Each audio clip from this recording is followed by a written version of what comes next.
everybody to VMUG 07, our 7th North American Virtual Miro user group. Keeners that have gone ahead and looked at the icebreaker. So basically what we're asking folks to do is put some black dots on the left-hand side about what engages you. And then there's 4 quadrants, the blue, the yellow, the pink, and the green. And what we'd like you to do is take 3 dots and put it beside the words that most resonate with you when it comes to feeling motivated and engaged in teamwork. So 3 dots per person on whichever words you feel work best for you. Awesome. And do we want to have a timer, John? Sure, yeah, let's maybe give folks 3 minutes for this. How about that? All right. So maybe while folks are going through that exercise, Annie, you could talk a bit about the question period. Okay, so for question period, you'll see just below our icebreaker that we've got a bunch of stickies. So if you've got questions, you could put those questions on the stickies themselves so that we can refer those back to Kim, that John and I can facilitate that conversation at the end of her presentation. And also, if you can also put things in the Zoom chat or in the Miro chat, we'll try and get those transposed and brought along over to the questions and get those addressed.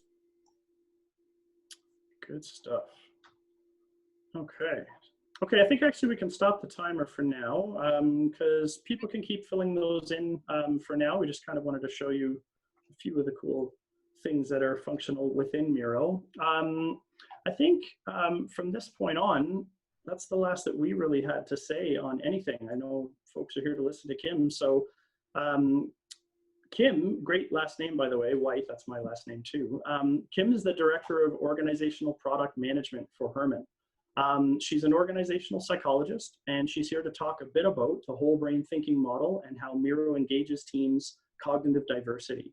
How it can appeal to many different types of thinkers. And I've had some really amazing chats with Kim recently, and I'm really fascinated by this topic, both in how it kind of represents the different ways that people's brains work, and also how Herman has used Miro to really great effect. So I'll stop sharing my screen for now, and I'll turn it over to Kim, and she can take us through a presentation.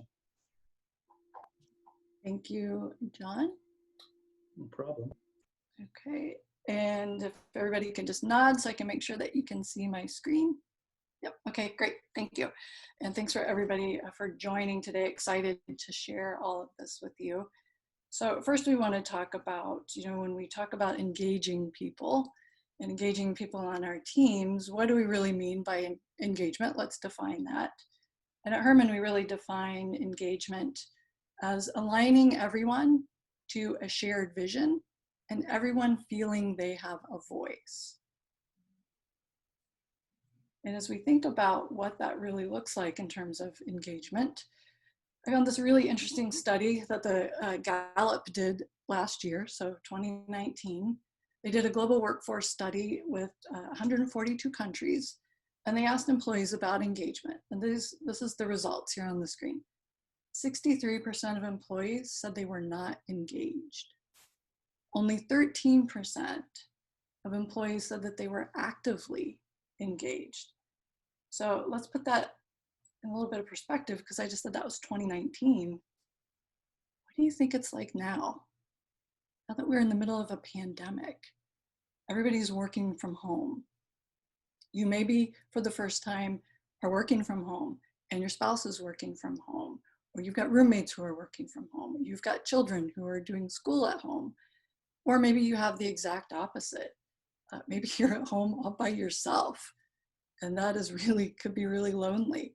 So what do we think engagement might look like now? If in 2019, only 13% of people said they were actively feeling engaged at work, what is it like now? Can't wait to see next year's study. And here's another statistic that I really like. And this one is from Forbes. So employees who feel their voice is heard are 4.6 times more likely to feel empowered to do their best work. So here's that word again, that sense of like being heard and really connecting that with engagement.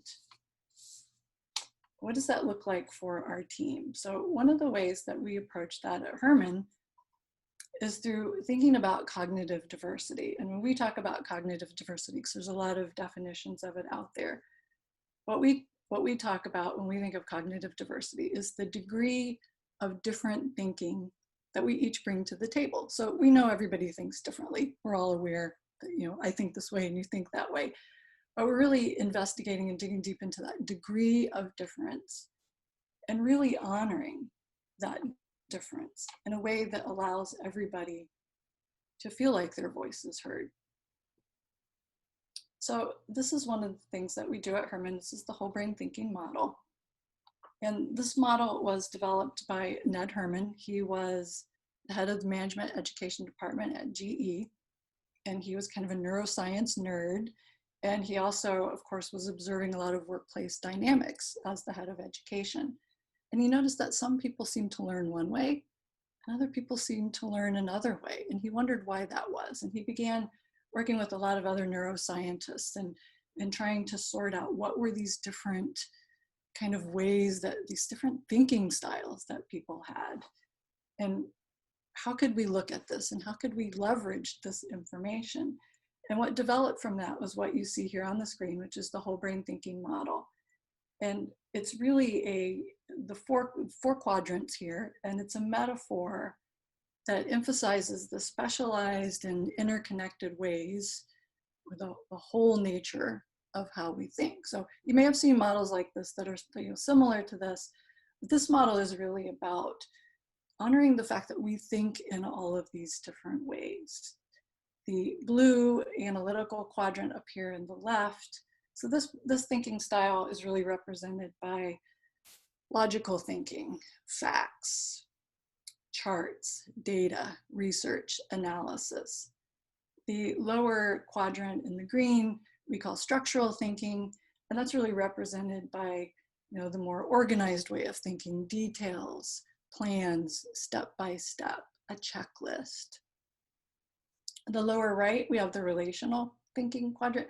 And I really think of this as like, this is the people, right? These are the people who are focused on communication. They may be intuitive. They want to know how people think and feel. They want to know that we have shared values. They want to collaborate. They have strong empathy. They may have strong emotions, not necessarily emotional, but may have strong emotions. And then in the upper yellow quadrant, we have our experimental thinking style.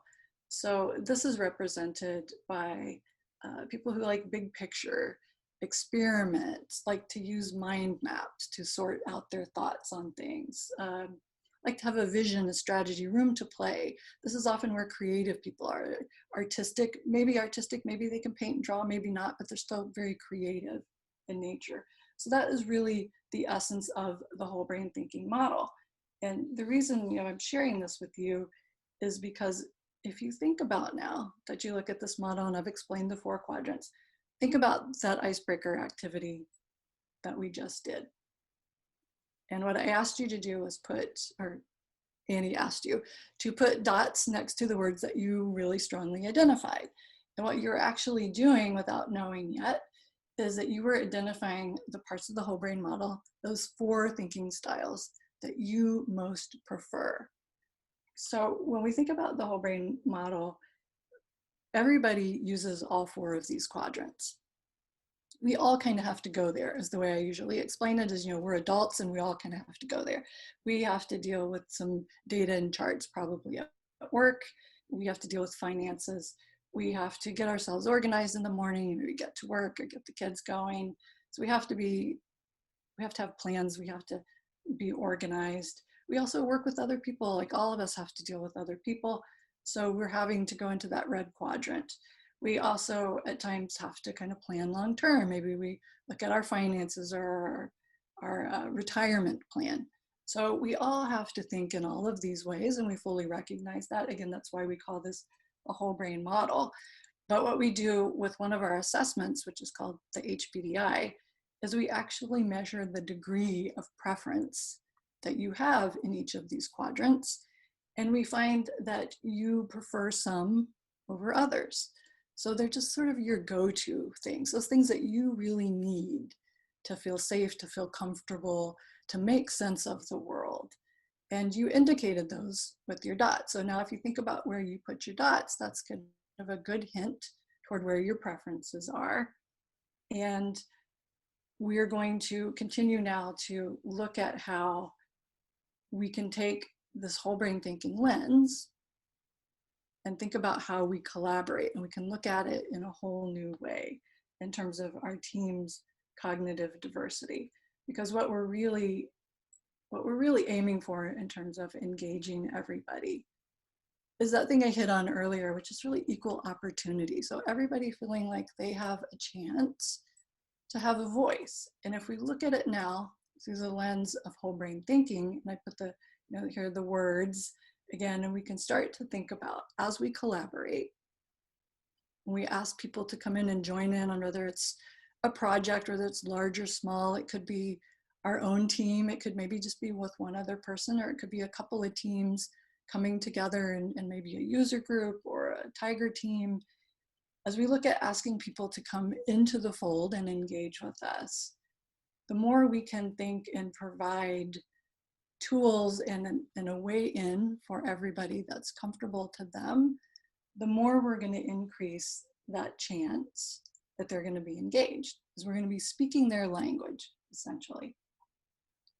So we're going to have something for that 8-quadrant thinker, something big picture, fun, room to play for that yellow quadrant thinker, some steps and some organization come into being for that green thinker. And we're all working together and collaborating and sharing our thoughts and feelings to speak to that red quadrant. So how do we do that using Miro? Well, that's why I'm here. Because of course at Herman, we are always looking through the lens of whole brain thinking. And it's why I reached out to Miro kind of at large, not really knowing specifically who I was talking to, but just to say what a wonderful product I think this is, because, and they didn't pay me to say that, I swear.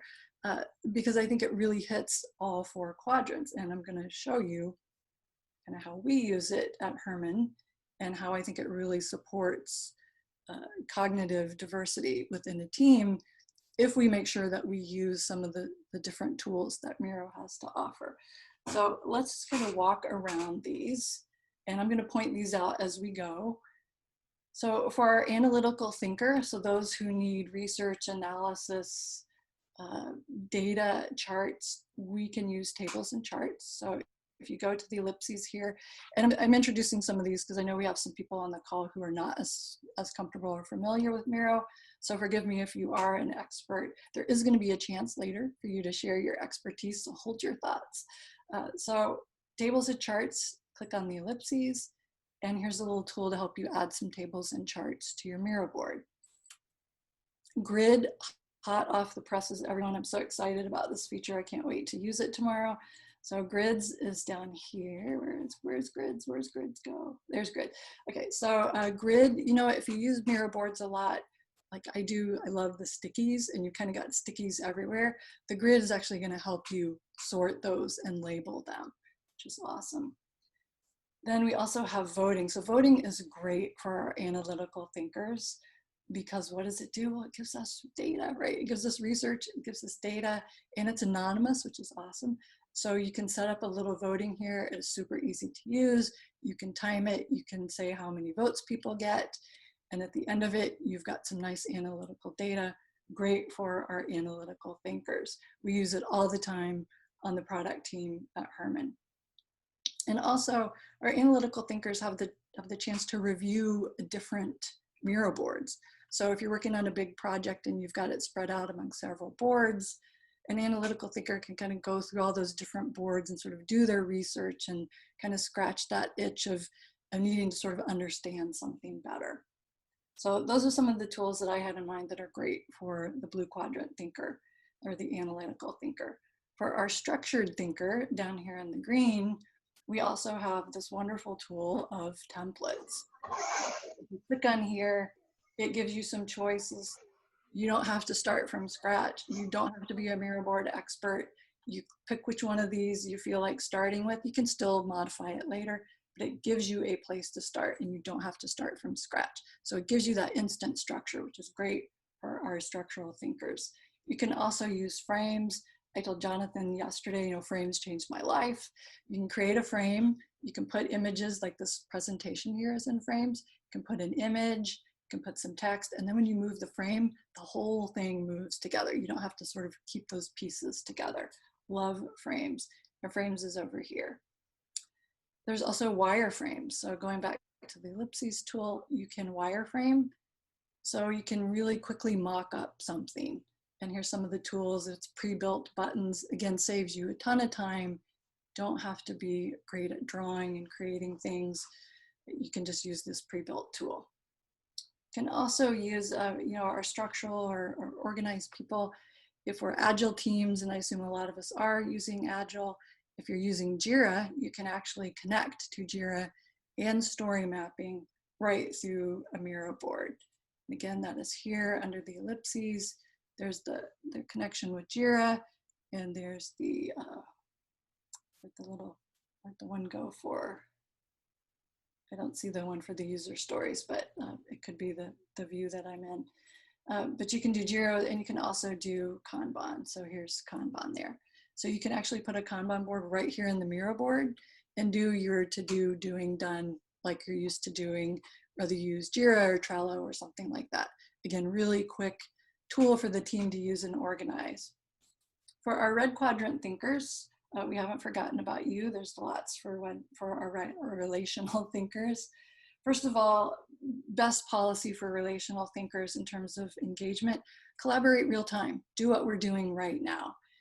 Work together on a board like we did in the icebreaker activity, where everybody gets a chance to kind of do something, and it really pulls you in and gets you involved. So collaborate real time. You can also have different ways to collaborate in a way that feels safe to people. It's not everybody feels like they want to put their name out there on something, but we really want people, we want to hear everybody's voice. So a really good way to do that, and it's something we do again a lot at Herman, is share boards ahead of time. So before we're going to meet, have that board open, invite people to the board, let them add their thoughts early, anonymously. And the best way to do that is to use the sticky tool. So just, you know, use a little sticky note, drop your sticky, type it in, it's totally anonymous. There is a comment tool down here, but if you use the comment tool, it is going to have your name on it. So it's less anonymous. Do whatever feels comfortable to you. But a great way to invite people in is to give people a little time ahead of the meeting, or whatever brainstorming session you're doing, give them some time early. You can also use voting. Again, we already talked about how that's anonymous, so that's another great collaboration tool. Brings everybody has equal chance to have a voice. And we can also, within comments, so back down here to this comment tool, you can tag somebody else. So I can make a comment, hey John, this is my presentation. Can you take a look and give me some feedback? And then John can answer right in there, just as if it were Slack or any other messaging. He can answer right back and say, this looks great, Kim. And then I can either keep that comment or I can resolve it. So a great way to start to have, again, that asynchronous conversation, but really bringing in everybody's voice and allowing everybody to do that in a way that really fits their cognitive preference. I'm going to walk you through just a couple examples here of some boards from Herman. And please don't try to adjust your glasses or your screen. This is blurry to protect a little bit of our IP. So I know it's blurry, but what this is this is an example of our Sprint Retro board. And our product team uses this. You can see first and foremost, it's structured, right? So there's a liked column, a learned column, and a lacked column. And we each have our own color sticky over here. So every member of the team can add their sticky into each column and say, as part of that Agile Sprint Review, what we liked, what we learned, what we'd like to do better. And everybody gets a chance to have a voice. We add our stickies, and then we kind of go around and we share verbally. And we do kind of admit, this is my thought. Plus we know, the white stickies are mine. So we know that's my thought. We each share, but as we share, we start to group together similar ideas. So you can see we've put we've all kind of pitched in and we've put boxes and we've moved our stickies together. So it becomes very collaborative and we're all thinking and working the board together. And after we've got things kind of grouped together, then we use the voting tool and we vote on which of these things that we have identified would we like to really focus on in the next sprint. So it could be a good thing. It could be something we did really well and we want to keep doing well. Or it could be something that we'd really like to work on. And so we're going to focus on working on that. But we vote, and so everybody gets to have a voice. And whatever gets the most votes, then that's what we work on. So I really just described, 3 of those quadrants. So this is very structural. We repeat the same process every time. So that's our green quadrant, structural thinking. So the green quadrant gets a thumbs up. It's also very collaborative. Everybody gets a voice. We get to hear what everybody's thinking and feeling. So that's the red quadrant. So we've got that one checked off. And we do the voting and we do it in a very analytical and kind of neutral way. So that appeals to our blue quadrant. So we got one more quadrant to cover, which is our yellow quadrant. So you might wonder, well, how is this really like expressive, or maybe it's a little big picture, but where's that yellow? Is that yellow kind of fun, experimental, creative quality coming in? I did pick a board that sort of showed an example of this because the boards are pretty open to how you want to express yourself. You'll see, and this was me, I admit it, I had a little astronaut here who's floating out in space because on this particular sprint, I was working on something kind of big and on my own. And I really did feel like I was kind of floating out there by myself in space, attached to the mothership, but I was pretty out there. And that was okay. I was cool with that. I was enjoying it. But that picture for me really expressed how I felt better than any words could. So I put the picture on the board, and every once in a while pictures or jokes or memes will find their way on the board.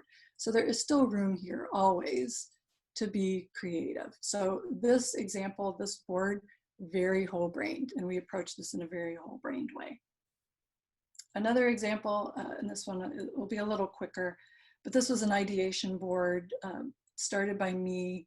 We needed to think through a process, and in order to think through that process, I needed to get those ideas out of my head.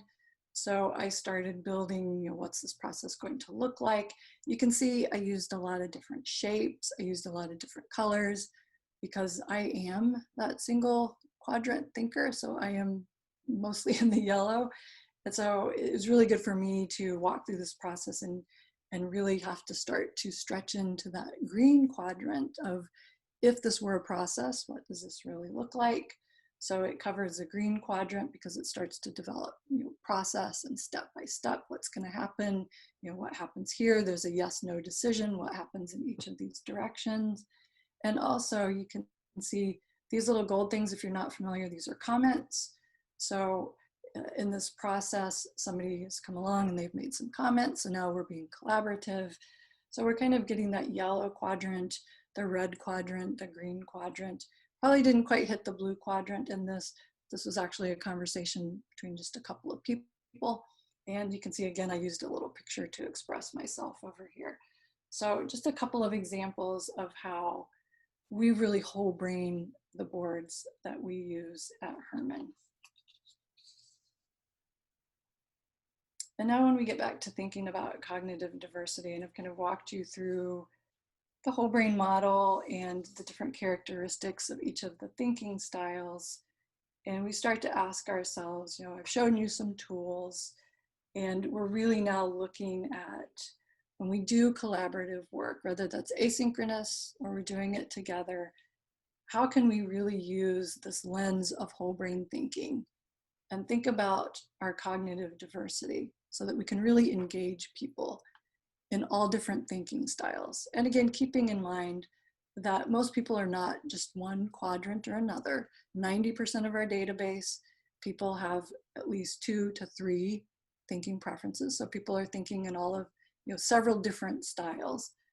But often, when we plan a meeting or a collaborative session, we're gonna do so from our own thinking preference. So I might think brainstorming, I love the yellow. I love to play. I love to think in the moment. let's have a big brainstorming session. And I might miss the fact that everybody else on the team is just not really that comfortable thinking that way. And that would be very uncomfortable for them.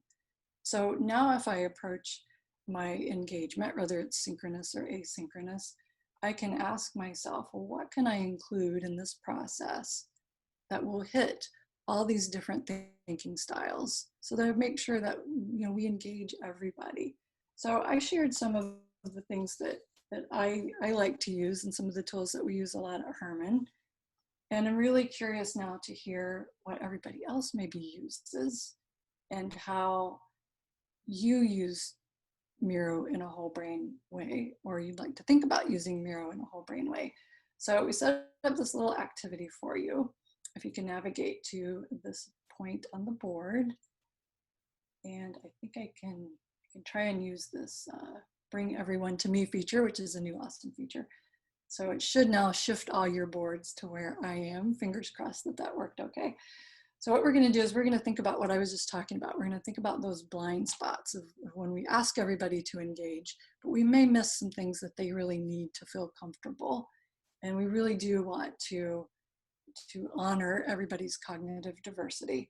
So what I did here was on these stickies, I put some of the things I've already talked about in terms of tools and the ways we approach use with the Miro board. And then I've left some blanks. So what we're going to do as a group is we're going to take a sticky, and you can either take one that I've already filled out and you can move it to where you think it goes on the whole brain thinking model. So I'm just going to demo here with the real time. So real time, you know, that's very collaborative, like what we're doing right now. So maybe that's the red, it's possibly that relational quadrant, but also, you know what, it's kind of in the moment, it's kind of fun. Like, you know, using Miro board's fun. So maybe it is actually the yellow quadrant, but you know what, it's okay. It can be both, because in our whole brain thinking model, you can be more than one thing. So I'm going to put it here, and I see other people jumping in. Awesome. Go for it. Let's kill this board. Before you even finished your example, people like no had worries. them all placed. It was like, we're done with next. And I saw where people were putting their dots. So I knew this was a group that was going to be all over this. That's fine. If you have a different tool or an approach or something you like to use in a meeting, feel free to double click on one of these stickies. When you double click, you'll see the little crosshair come up. Then you can type something, add your own thing, take a stab at putting it on the whole brain thinking model. Or if you're not comfortable, if you have something but you're not sure which quadrant it fits in, just leave it over there and we'll work together and we'll get it into the right quadrant. Our goal here is that we're going to get something in every quadrant. So let's make sure that by the end of this, we have sort of built this collaborative whole brain model on how to use Miro. And we can all have a copy of this and use this as a reference when we go to have a team meeting or some sort of an engagement. And again, if you're adding one and you don't feel comfortable about where it goes, that's okay. We'll help you out. Card sorting, I love it. Love it. Shared board, definitely red quadrant. Debriefing after an activity, fantastic. Very red quadrant. And for some of you newer users out there, if you're not quite sure exactly how to do this, you can simply left click from your mouse onto any of these stickies. And then once you have, you can double click it and you will be able to enter text in. And just any object on the board that we haven't locked down, like these stickies, you can just click, hold, and drag over to the right.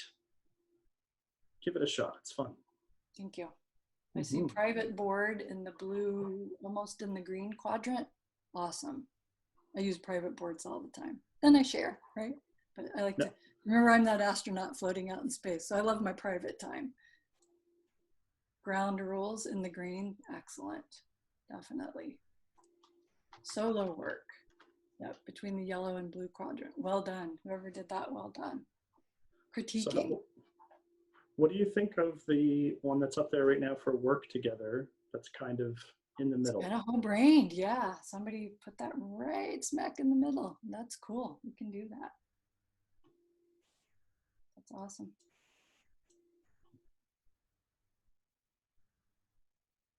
Engaging introverts. Really, really good topic. We could do another presentation just on engaging introverts. great to use, allow that access to boards early so they have time to think about it. Access to the boards afterward. So sometimes introverts really need to sit with their thoughts a little bit before they share out. So having access to the board both before and after is a really great way to do that. I know for a lot of client engagements, even if we're going to be using a whiteboard, when I would go in, we'd start usually with a blank canvas and build, even if I had a process in mind, build it out there. I love that in Miro, you can build the framework for your workshop. And now people can spend their time in quality ways, like contributing instead of waiting for things to get built and happen. Yeah, yep, excellent. Providing feedback. And I'm actually going to move this providing feedback, because sometimes that's kind of red quadrant too, because it's somebody's voice. So often I like to, and sometimes what I find is in reality in the agile process, I'm just going to move your sticky back and forth, but it kind of goes like this, right? So it kind of starts out, it's a process, and then you hear from some people, and then it goes back into being a process. So it's really kind of a bouncing ball more than it's sitting in any one place, but I'll just put it like right here in the middle. It's like providing feedback that's there, but the feedback itself goes back up to blue. And yeah.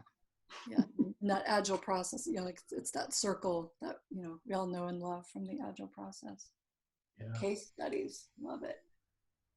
Customer journeys, very big picture, for sure. It's why they're so hard, right? Chance to play, for sure. That's very, very yellow quadrant. Building experimental templates. I feel like we've got one hiding down here. I'm just going to move it so I can see it. Equal talk and listen time. Yeah.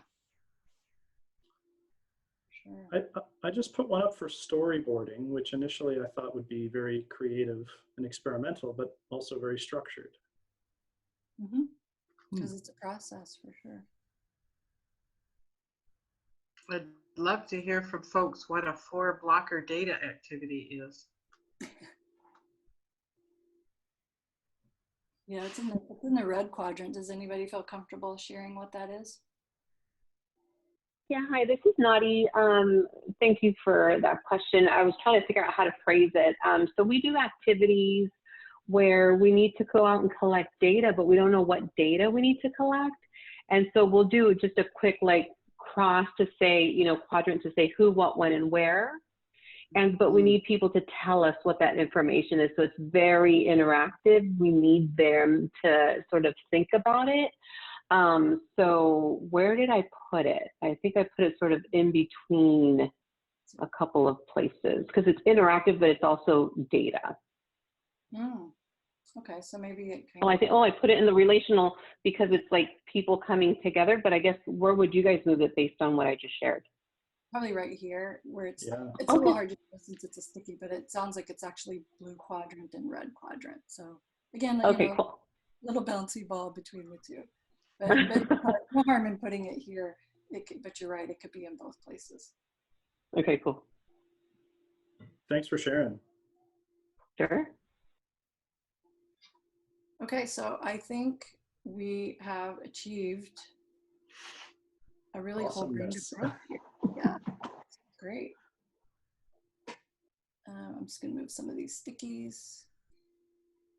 It can be hard controlling these if you're new to using Miro. We forgive, this is a safe space.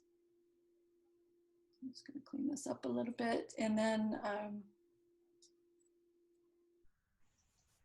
just want to thank all of you for your time and for playing with us today, learning about whole brain thinking. If you're interested in the whole brain thinking model, we are going to offer all of you attending today a free HPDI. And this is the link here, thinkherman.com/Miro. You can register up until May 29th. You'll get to take the HPDI assessment for free and you'll get your results. There's a little learning module that you'll go through that explains a little more about the whole brain thinking model. And then we'll have a webinar session where your results are unlocked for you and we'll talk you through kind of more detail of what that means. So if this was really like kind of your jam, because it's kind of like my jam, if you're really into this, we welcome you to get a free HPDI. and learn a little bit more about this. Jonathan, we did one for Jonathan, we did Natalie as well, and we had a really fun time talking about their results. So we encourage you, and again, this is, usually we charge people for this, of course, but this is free to you, and we hope that you will use what we've learned today and kind of embrace looking at Miro through that whole brain thinking lens, because it's really a great way to use this tool to its max. And I know it's certainly changed how the Herman team has, how effective that we've been and how we've been able to use it. It just really lends itself, the two things lend itself to each other really nicely. And who doesn't want to make sure that we engage everybody? Remember those statistics, 13%, that's pretty poor. We want to do better than that. And who doesn't want to do a better job at being more cognitively diverse? So with that, again, thank you. And I think hopefully we have some questions. So first one, Kim, for you is does Herman use Miro in supporting customers and clients? And if so, how? Or only for internal projects / development? A little bit of both. We've mostly used it this past year internally, especially between the product team and our development team, so our software engineers. But we also get to points where this is something I've been working on, in my astronaut suit. I've been working on a learning journey, and I mocked the whole thing up in Miro, and I have been sharing that with people. I think we have a few people on the call right now that I've used this board, and I've used it to show them what we're thinking and get their feedback. So we have used it as a feedback mechanism for sure, because it's that easiest way to show those really big picture mock-ups of things that we've done. That's how I've used it. If there's other people from Herman who are on the call who want to answer differently, please feel free to join the conversation. Oh yeah, somebody's reminding me, we do have we are a global company, and one of our offices is using Miro during our certification. So we actually certify people to interpret HPDI results and share them with people, which is what I did with Jonathan and Natalie. And she's using it for her certification training. So she's essentially using it for online training. This is my first experience with Miro. I'm a Mac user. Are there any tips for Mac users who can't really right click because we are using a trackpad? Right. Well, most of the items that I right click in Miro, it brings up a side menu, if you can see on my screen, with a lot of extra options. You can also reach that same menu by clicking the, what did you call these before, Kim? Not chevrons, but the 3 dots? I just call them the 3 dots if there's a specific name for that. The ellipses. Ellipses. Okay, sure. You click on the ellipses, you get like the exact same menu. So that's one way to save not having a right click. That's about all I have on that one, actually. That's a good point. I am not a Mac user, so I'm not expert in the Mac shortcuts, other than pretty much control on our computer on the PC is command on the Mac. One for Kim. What type of feedback do you get from participants in a session when you use the whole brain approach to activities / sessions? Do they feel like the sessions go very fast versus dragging, for example? That's kind of hard to answer in a way, because at Herman we're so used to doing everything that way. We email in a whole brain way. We just sort of do everything from that perspective. But I do think as the product team, and that's really where I can speak from the most expertise, is especially in, so I've been agile for many years, even before Herman. I'm a CSPO, and I used to hate sprint planning, and I hated retros. They were like death. But it's really fun with the Miro board. I love our retros. It's very engaging.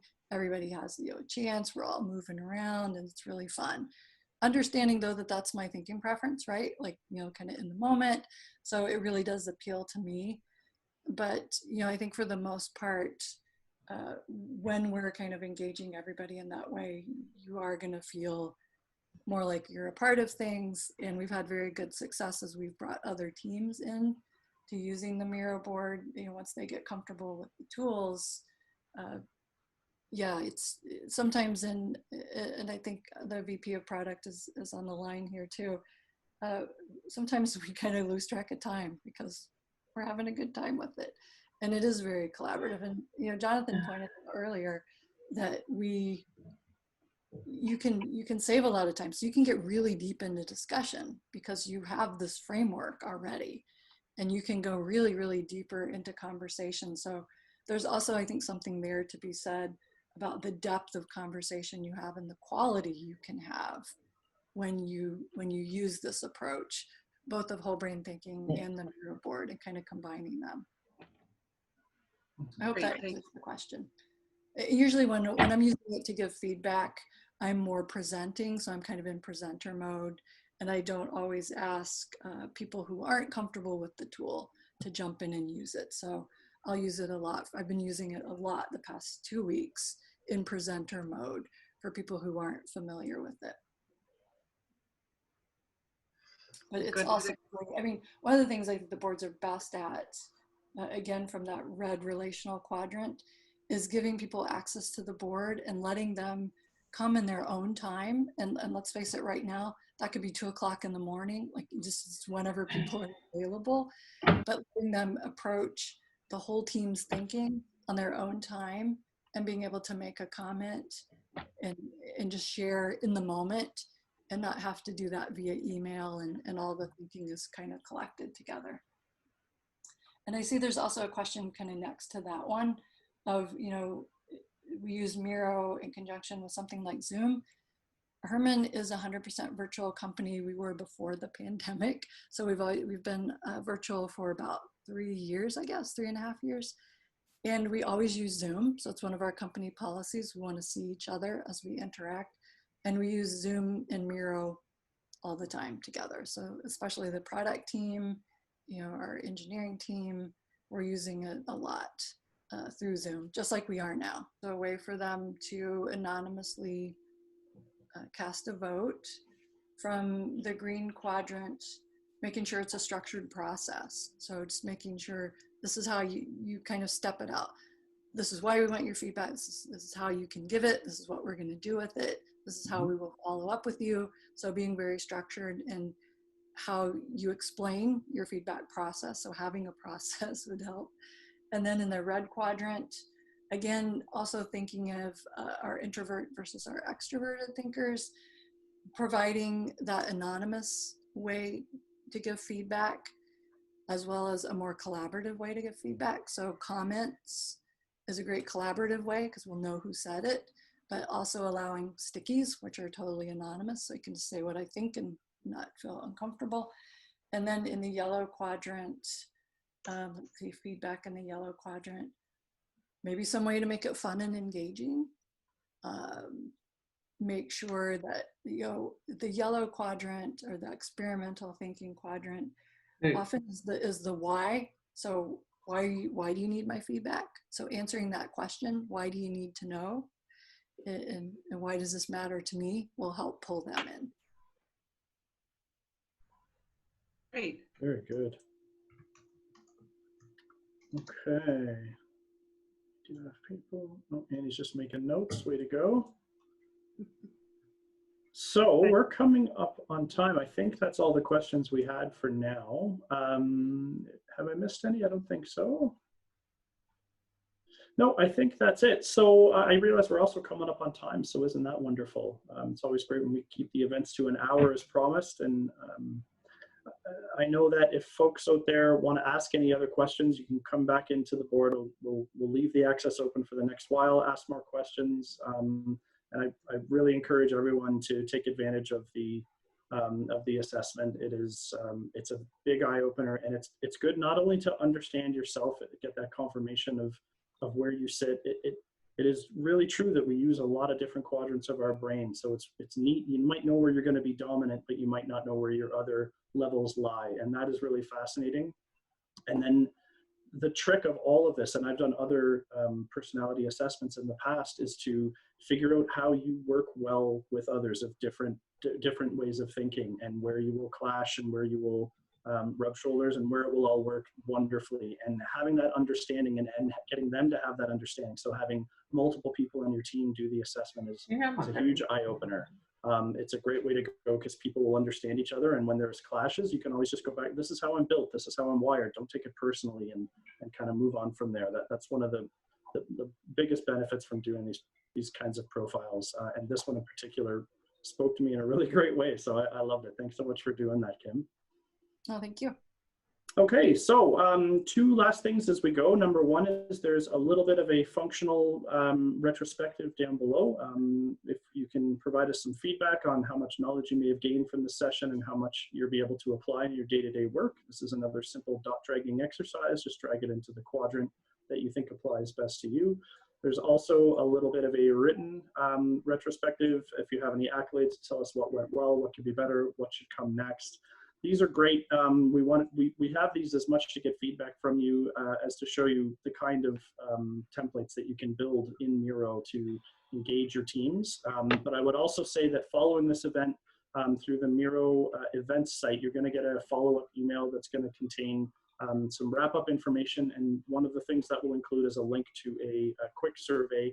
We really encourage everybody to take advantage of that and provide us with some feedback. We need that feedback. We need the data. Mostly for me because I'm that analytical brain, but we do want to improve these sessions going forward, and so we can only do that with your feedback. So please, anything you have to say, we're more than happy to listen and make some changes, make some updates, and you can tell us about what you'd like to see in the future. That's pretty much it for our show this evening. Look at us right at 6 o'clock, at least my clock says it. And we hope to see you at the next session when we can play another game of when am I going to get a haircut? Maybe never. It's going on several months now. It's a fun game. We'll see how much my hair grows out. And by the time I'm allowed to go back to the barber, I'll share pictures of the before and after. So keep coming back for that if nothing else. But know that we contribute in these events and we participate in the Miro community because so many of us believe hugely in this platform in Miro. So any questions you have, please send them our way and we'll be more than happy to help you out. We're a big happy family, a big community here. Thanks once again to Annie, my cohort today, and to Kim as well for the great presentation, big eye opener. Thanks so much everybody for your time and we'll see you next time.